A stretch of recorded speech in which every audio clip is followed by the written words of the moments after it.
Hey Christopher, how's it going? Dustin Koppel here with Global Martial Arts University. First off, just want to officially welcome you to the program. I love seeing new students who take advantage of the testing and the assignments. Shows me that you're serious about your training, gives me a chance to work with you and help you along your journey. So I'm just going to go ahead and hop right in, talk to you about a couple things and get you going. So first off, when we're filming, we actually want to be able to see your whole entire body, all right? So like even right now, I'm not at my school today, I'm actually at my house, so you're not able to see my whole entire body, but I want to be able to see you from the ground up. So just making sure that you find enough room, change the position of your camera if you need to. That way we can see the whole entire body, making sure that you're in a good stance, how's your footwork and your pivoting, things of that sort, okay?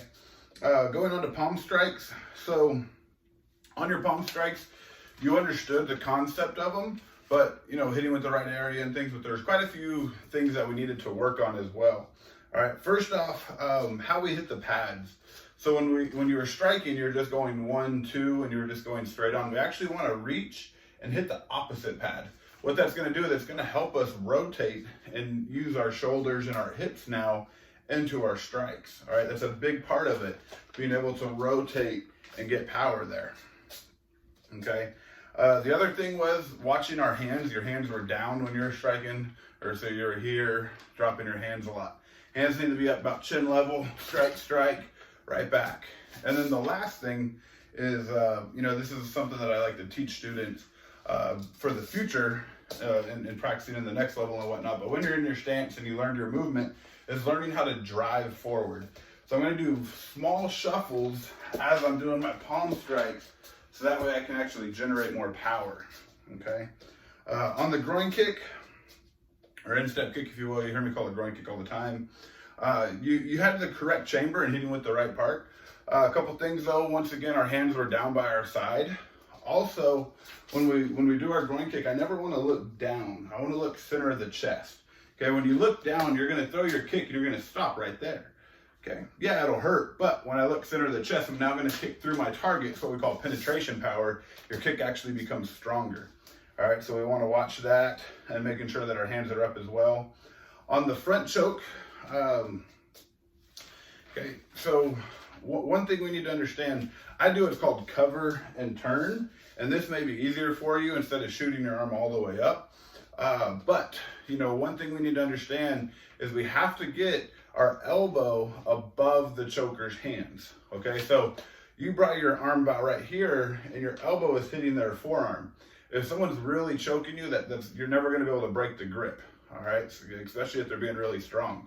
So the elbow, regardless if you put your arm all the way up or if you just cover, you'll see the cover in the next level. But if I just cover right here and I turn, that's going to be so much easier to break that grip because I want to trap their fingers. All right, my elbow's up. Now it's my whole entire body against them. Okay, after that, yes, we want to throw combatives and strikes because you got to think the mentality of someone who's choking you, they're trying to do harm to you. They're trying to kill you. So, we want to defend ourselves, and Krav's philosophy and the principles of it is address immediate danger. We're being choked. Do our self-defense technique. Okay, from there, throw counters and combatives to neutralize the threat and then disengage. So when you throw your counters, if you go onto your training tab, you have your classes and you have your lessons. I make a white belt tip video that's in there that talks about something called cross facing and then throwing your palm strikes, coming into side clinch, throwing some knees, and then disengaging and get away from there. So that'd be a really good video for you to check out to help you with your chokes and understand how to piece together those two simple things by adding just some basic control. Control is super important because you got to understand, just because they choked you and you defend doesn't mean they're just going to stand there and let you beat them up. They're going to be trying to fight back and do different things. So we want to get control of them as fast as we can and throw effective combatives. All right, and then on the side clinch, you understood it. But what I want you to do is practice your grips and how tight you are.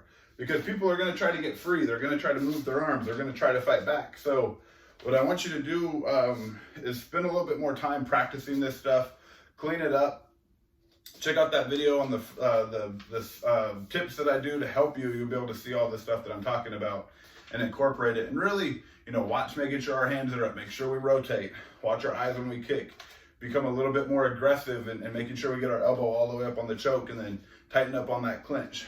But, you know, if you have any questions on this stuff, feel free to reach out to me. But, you know, do that stuff, spend about an hour, 2 hours practicing, cleaning this stuff up, and then resubmit your test for me. But other than that, Christopher, you know, I look forward to seeing the next one so I can continue to help you. Take care of